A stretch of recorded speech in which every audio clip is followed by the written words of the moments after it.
Hello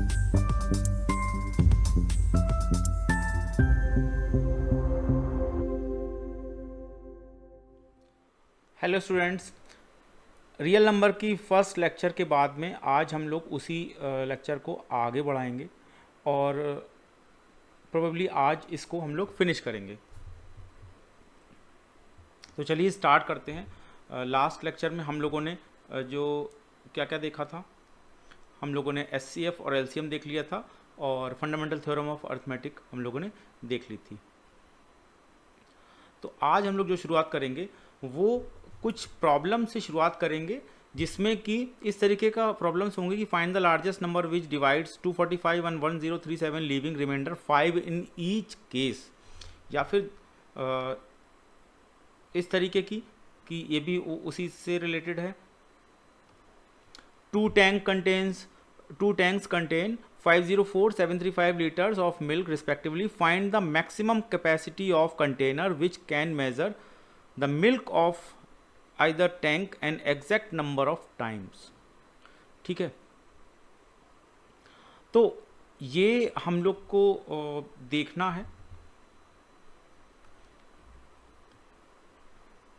उसके बाद में हम लोग को इरेशनलिटी ऑफ नंबर्स की प्रूविंग करनी है, जो कि √2, √3 इस तरीके की, और देन फिर हम लोग इसको फिनिश करेंगे। तो चलिए स्टार्ट करते हैं। अब ये जो इस तरीके के क्वेश्चन हैं, इनमें हमें पता कैसे चलेगा कि कब हमें एचसीएफ निकालना है, कब एलसीएम, ये सबसे बड़ा डाउट रहता है। तो इसके लिए कुछ कीवर्ड्स मैंने यहाँ पे आपको दिए हैं, जो कि एचसीएफ और एलसीएम के कॉन्सेप्ट को समझने में ईजी होंगे आपको। क्या कीवर्ड अगर क्वेश्चन में देखें, लार्जेस्ट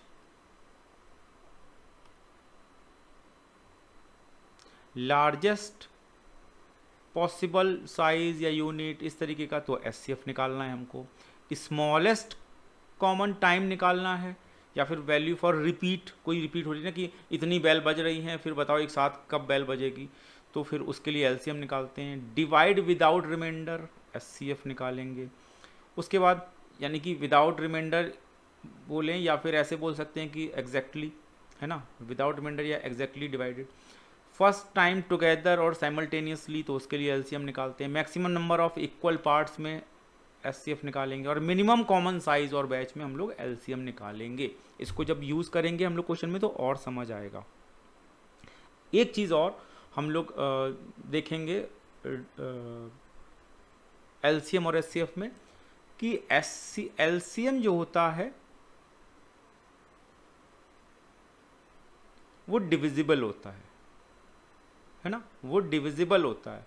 जैसे सपोज हमने 6 और 12 का एलसीएम निकाला, तो उसका एलसीएम कितना आएगा, 12 आएगा। तो 12 is divisible by 6 and 12 both, ठीक है। और एचसीएफ में क्या होता है, एचसीएफ अगर जैसे हम लोग 5 और 10 का एचसीएफ निकालेंगे, तो वो क्या होता है 5। तो ये क्या होगा कि 5 डिवाइड्स टू बोथ, यहां पे डिवाइड और ये डिविजिबल, ये दो चीज याद रखनी है आपको। समझ आ गया? आगे बढ़ें, चलो शुरुआत करते हैं। Find the largest number which divides, ठीक है ना, देखो क्या बोल रहा है, डिवाइड हमने बोला था ना। तो find the largest number which divides 245 and 1037 leaving remainder 5 in each case. तो यहाँ पे क्या है, लार्जेस्ट है प्लस डिवाइड्स बोल रहा है, तो हम लोग को यहाँ पे क्या करना है, हम लोग को यहाँ पे थिकनेस इसकी थोड़ी सी बढ़ा लेते हैं, तो एचसीएफ निकालना है। और तो चलिए शुरुआत करते हैं क्वेश्चन के साथ में कि फाइंड द लार्जेस्ट नंबर। तो यहाँ पे लार्जेस्ट नंबर एक कीवर्ड मिल गया हमको, तो एचसीएफ निकालना है, प्लस विच डिवाइड्स आ रहा है, तो इसका मतलब यहाँ पे भी हमको क्या कर, इससे भी मालूम पड़ गया कि एचसीएफ निकालना है। 245 and 1037 leaving remainder 5 in each case, तो पहले तो हमको रिमाइंडर्स में से हटाना पड़ेगा। तो 245 माइनस 5 यानी कि ये कितना हो जाएगा 240, और 1037 माइनस 5, तो ये हो जाएगा 1032। अब इसका हम लोग क्या करें, अब एचसीएफ निकालते हैं। तो 240, तो 120, 60, 30, 15, 3 5 जार 15, 5 1 जार 5, ठीक है। 1032 का निकालते हैं अब। 2 5 jar 10, 2 1 jar 2, 2 6 jar 12, 2 2 jar 4, 2 5 jar 10, 2 8 jar 16, 2 1 jar 2, 2 2 jar 4, 2 9 jar 18, ये 3 से जाएगा, 3 4 जार 12, 3 3 जार 9 और 43 किससे जाएगा? 43 किसी से नहीं जाएगा, आई थिंक किसी से नहीं जाएगा।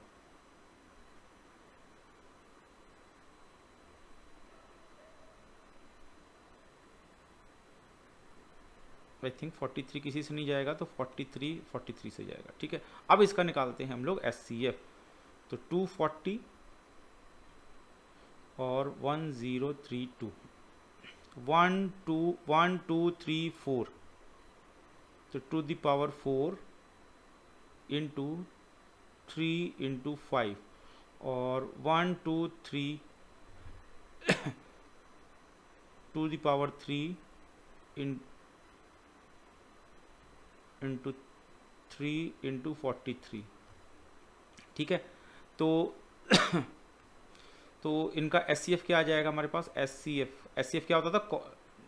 लीस्ट पावर इंटू कॉमन, है ना, कॉमन की लीस्ट पावर। तो टू दी पावर 3 इंटू 3 यानी कि कितना हो जाएगा? 8 इंटू 3 यानी कि 24। तो इनका एलसीएम क्या आ गया? एचसीएफ क्या आ गया? एचसीएफ आ गया 24। तो जो हमारे पास में रिक्वायर्ड नंबर जो है, मतलब फाइंड द लार्जेस्ट नंबर बोला था ना, क्या हो गया ये? Just a minute, sorry.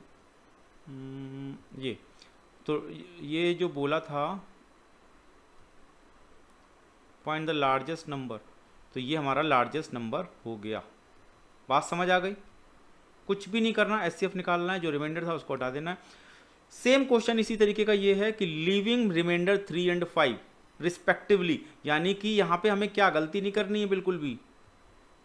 129 में से 3 माइनस करेंगे तो 126 और 545 में से 5 माइनस करेंगे तो ये आ जाएगा 540। इन दोनों का हम लोग क्या करेंगे? एचसीएफ निकाल देंगे, ठीक है। एचसीएफ निकालने के बाद में जो आंसर आएगा वही हमारा आंसर होगा। चलो आगे बढ़ते हैं। 2 tanks contain 504 and 735 liters of milk respectively. Find the maximum capacity of container which can measure the milk either tank an exact number of times. तो यहाँ पे देखो फिर से वही बोला गया है, क्या? मैक्सिमम। तो यहाँ पे हमें क्या करना है? एचसीएफ निकालना है। निकाल लेंगे 504 और 735 का, ठीक है, निकाल लेंगे कि निकाल के बताना पड़ेगा आप लोग को। आई थिंक निकाल लेंगे, ठीक है ना? नहीं तो एक बार ऐसा करते हैं, निकाल लेते हैं। चलो एक बार निकाल के मैं आपको कर ही देते हैं इसको, आप भी क्या याद रखोगे। तो 504 का हमने निकालेंगे तो ये आ जाएगा 2 1 ज़ा 2, 2 2 ज़ा 4, 2 6 ज़ा 12, 2 6 ज़ा 12, 2 3 ज़ा 3 2 ज़ा 6, 3 1 ज़ा 3, 3 7 ज़ा 21 एंड 7 1 ज़ा 7, ठीक है। अब हम लोग दूसरा कलर ले लेते हैं एक, क्योंकि 735 तो 3 2 ज़ा 6, 3 4 ज़ा 12, 3 5 ज़ा 15। उसके बाद ये 5 से 5 4 ज़ा 20, 5 9 ज़ा 45, 7 7 ज़ा 49 ज़ा 7, ठीक है। अब निकालते हैं 504 एंड 735। तो 1 2 3 to the power 3 into 3 the power 2 into 7, और 735 का 3 इंटू 5 इंटू 7 स्क्वायर। तो SCF ऑफ 50, इधर लिख लेते हैं। अरे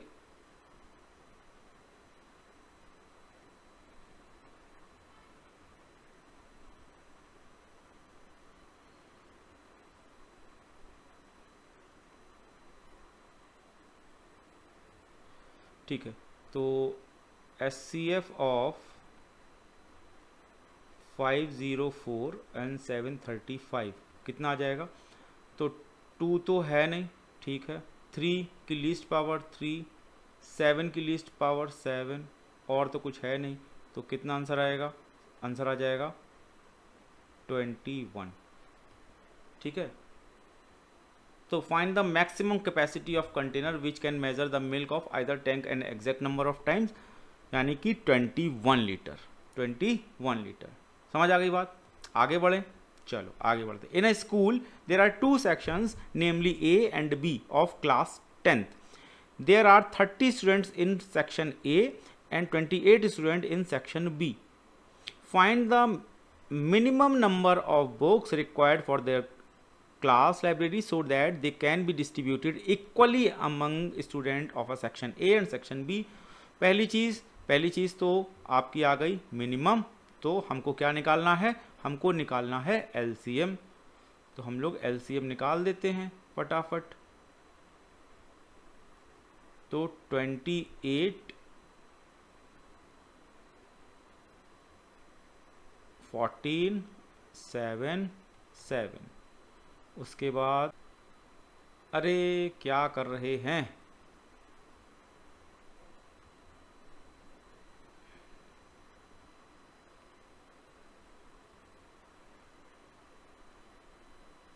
ये तो 30 का निकालेंगे तो 2 15 3 5 5 1, ठीक है।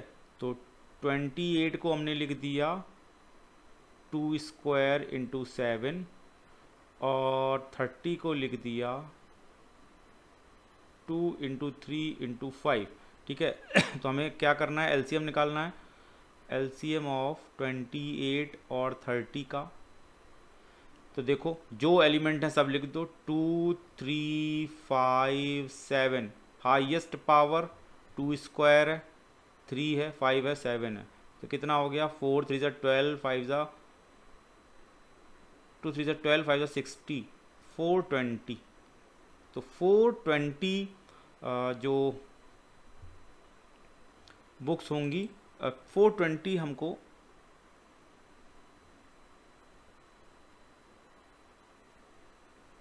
रिक्वायर्ड नंबर ऑफ बुक्स हमको चाहिए होंगी, ठीक है। इतनी बात समझ आ गई? आगे बढ़ें, चलो अब आते हैं हम लोग प्रूविंग ऑफ इर्रेशनलिटी ऑफ नंबर्स। बहुत इंपॉर्टेंट है और बहुत इजी है, और आता जरूर एग्जाम में, आता ही आता है। तो प्रूव दैट √2 इज इर्रेशनल। हमेशा शुरुआत क्या करेंगे? जो दिया है उस स्टेटमेंट का हम लोग कॉन्ट्राडिक्टरी स्टेटमेंट अज्यूम कर लेंगे। तो late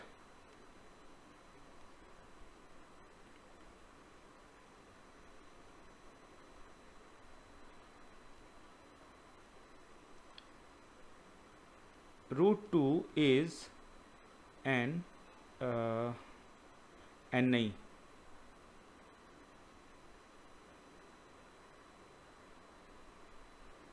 rational number. Rational number है, इट मीन्स कि √2 को हम लोग P/Q के फॉर्म में रिप्रेजेंट कर सकते हैं, where P and Q are coprime and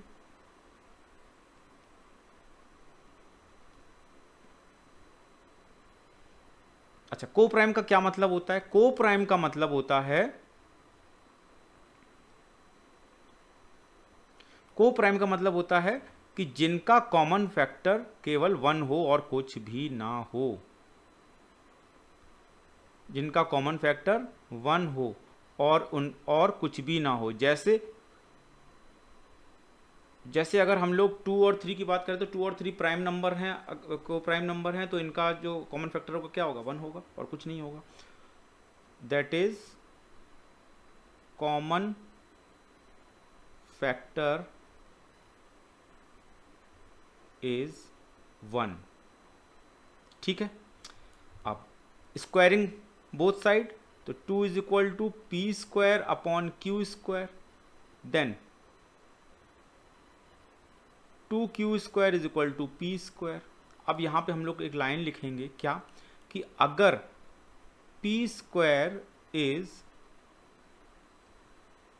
divisible by 2, so p is also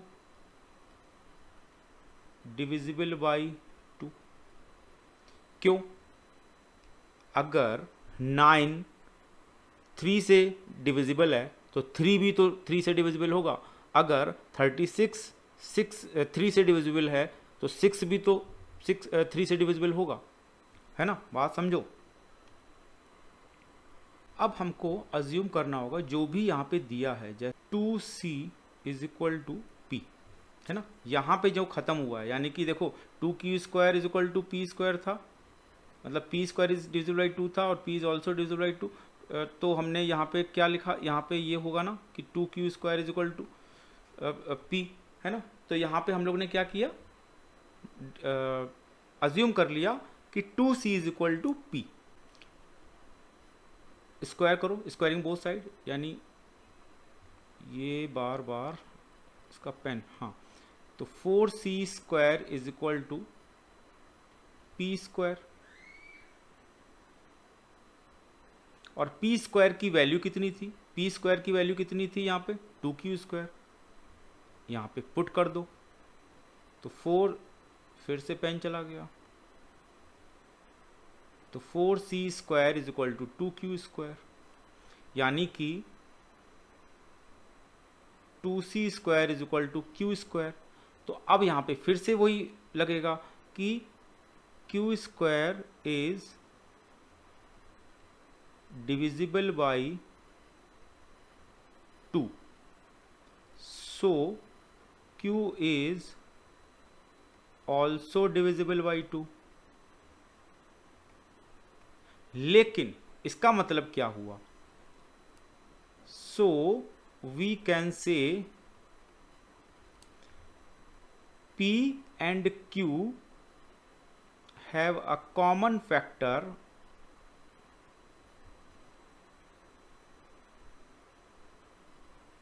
two, but p and q are co-prime।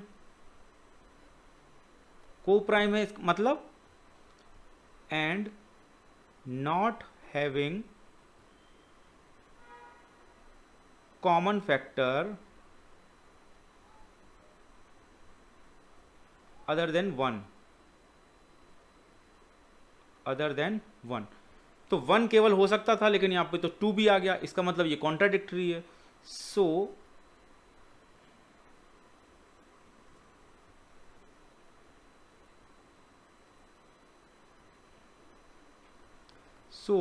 it is contradictory,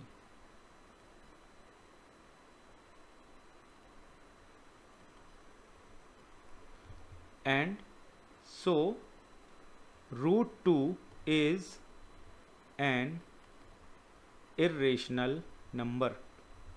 क्यों कॉन्ट्राडिक्टरी है, तो हमने तो उसको रेशनल माना था, तो कॉन्ट्राडिक्टरी इसका मतलब वो इरेशनल है, तो प्रूव हो गया। एक बार फिर से देख लेते हैं हम लोग क्या करना है। जो भी आपको नंबर दिया है root 2 is an irrational number, prove करना है। तो हमने क्या किया, रूट 2 को मान लिया कि एक रेशनल नंबर है।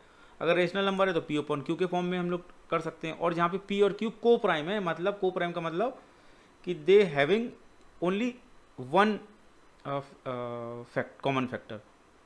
One common factor means common factor as a one as a common factor. ठीक है, अब दोनों तरफ स्क्वायर किया तो 2 p square upon q square, 2q square is equal to p square. इसका मतलब क्या है कि p square is divisible by 2, so p is also divisible by 2। ठीक है, इसको मैंने बताया था आपको कि अगर 36 2 से डिवाइड हो रहा है तो 6 भी 2 से डिवाइड होगा। अच्छा, अब क्या करेंगे कि हम लोग मान लेंगे 2c is equal to p, 2c is equal to p, 2c is equal to p, एक हमने एक नया अज्यूम कर लिया। तो दोनों तरफ स्क्वायर करो, 4c is equal to p square. P की वैल्यू यहाँ पे पुट कर दो। पी की वैल्यू क्या थी? पी की वैल्यू हमारे पास में पी की वैल्यू क्या थी? 2q स्क्वायर, पी स्क्वायर, ठीक है। पी स्क्वायर की वैल्यू क्या थी? 2q स्क्वायर, 2q स्क्वायर रख दिया, तो इसका मतलब यहाँ पे सॉल्व करके आ गया 2c square is equal to q square.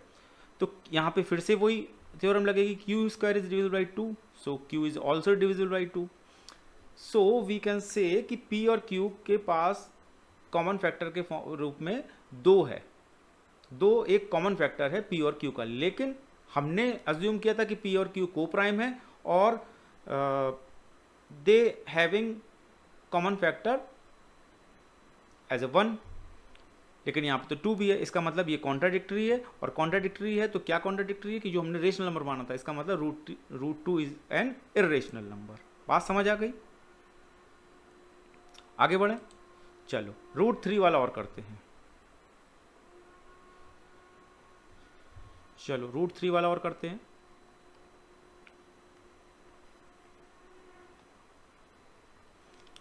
Late root 3 is rational number.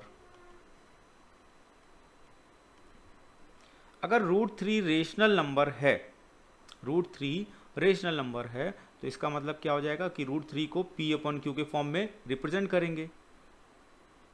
p and q are coprime number and having 1 as a common factor.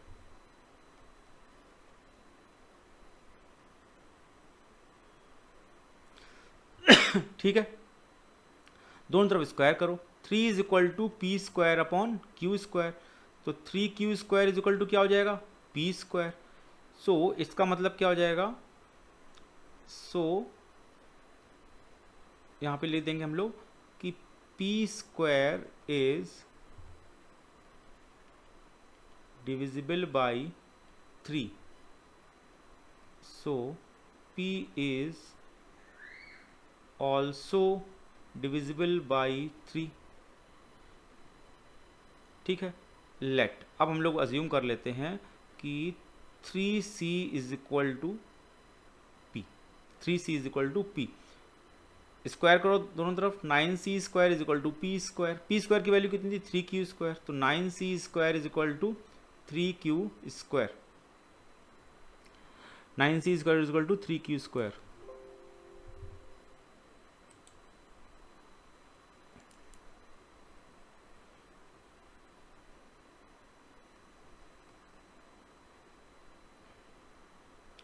Nine c square is equal to 3q square, यानी कि 3c square is equal to q square, है ना।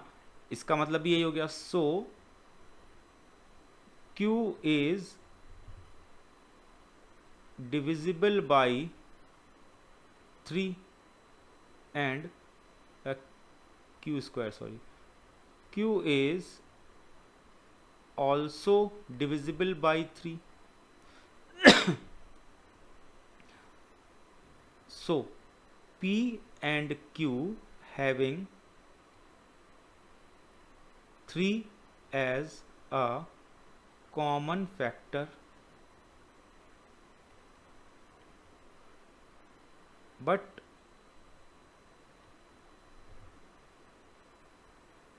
P and Q are co-prime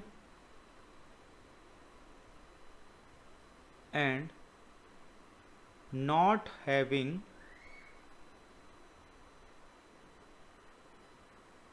common factor other than 1. So it is contradictory and √3 is an irrational number। ठीक है, समझ आ गई बात। तो ये क्वेश्चन जरूर से जरूर आता ही आता है। अब नेक्स्ट क्वेश्चन है 2√3 is irrational, show that 2√3 is irrational. तो देखो, लेट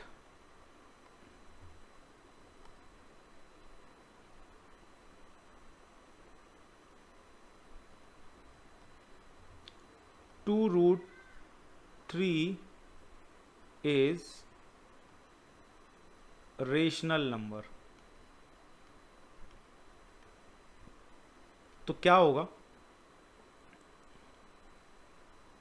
2√3 को हम लोग P अपॉन Q के फॉर्म में लिख सकते हैं। तो √3 is equal to P upon 2Q।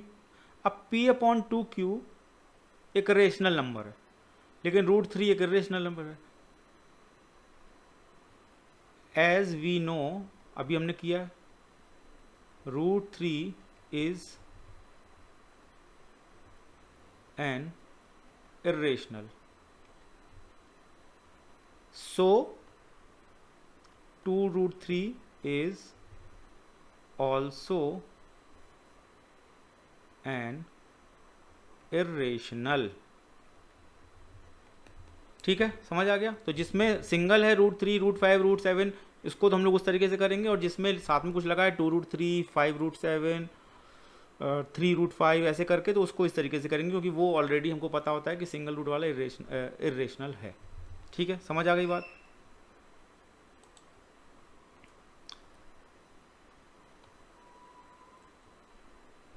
आगे देखें, अब देखते हैं ये भी बहुत इसी की तरीके से इजी होता है।